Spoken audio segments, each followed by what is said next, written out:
जय महाराष्ट्र। आज शिवसेना उद्धव बाळासाहेब ठाकरे पक्षाच्या वतीनं या ठिकाणी आम्ही नगराध्यक्ष ॲडव्होकेट मयुरा विनायक गोंदील, त्याचबरोबर प्रभाग क्रमांक 3 मधील नितीन वाघमारे, त्याचनंतर प्रभाग क्रमांक 7 मधील नसीबा नदाफ मॅडम, त्याचबरोबर 7 मधील मिलिंद शिंदे असतील, त्यानंतर प्रभाग क्रमांक 9 मध्ये मी स्वतः उमेदवार आहे विनायक गोंदील, त्यानंतर प्रभाग क्रमांक 10 मध्ये सुनील कुंभार, असे सर्व उमेदवार आम्ही या ठिकाणी जमलेलो आहोत। या ठिकाणी आम्ही प्रचार केलेला आहे।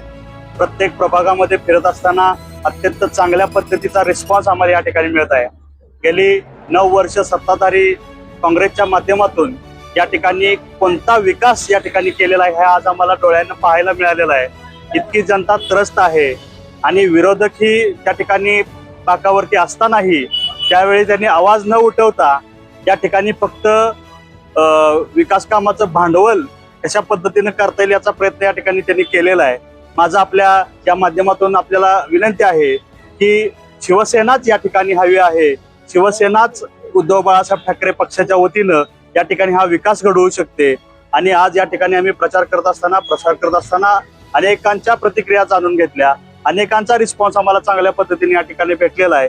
येणाऱ्या काळामध्ये मताच्या रूपामध्ये आपल्याला ह्या शिवसेना उद्धव बाळासाहेब ठाकरे पक्षाची ताकद या ठिकाणी दिसून येईल। माझं तर आपणास विनंती आहे की शिवसेना उद्धव बाळासाहेब ठाकरे पक्षाच्या पाठीमागे आपण खंबीरपणे उभं राहिलं पाहिजे। संघर्षाच्या काळामध्ये या ठिकाणी आमचे सर्व उमेदवार या ठिकाणी संघर्ष करताना दिसत आहेत। या संघर्षाला आपल्या सर्वांची साथ हवी आहे। संघर्ष करत आहोत, लढत आहोत, लढत राहू।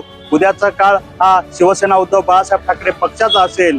आपल्याला या ठिकाणी वचन देतो, ज्या गोष्टीचा आम्ही या ठिकाणी वचननाम्यामध्ये उल्लेख केलेला आहे ती गोष्ट या ठिकाणी प्राधान्यानं नगर परिषदेच्या दुसऱ्या दिवसापासून या ठिकाणी झालेली दिसेल।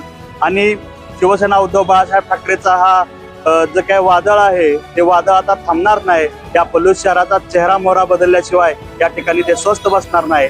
वेळ प्रसंगी प्रत्येक क्षणाची लढाई असेल। आतापर्यंत आम्ही रस्त्यावरची लढाई करतच आलो आहेत, पण येणाऱ्या काळामध्ये नगर परिषदेची सुद्धा लढाई या ठिकाणी आम्ही सभागृहात बसून त्या ठिकाणी करून दाखवू। एवढंच मी बोलतो आणि थांबतो। जय हिंद, जय महाराष्ट्र।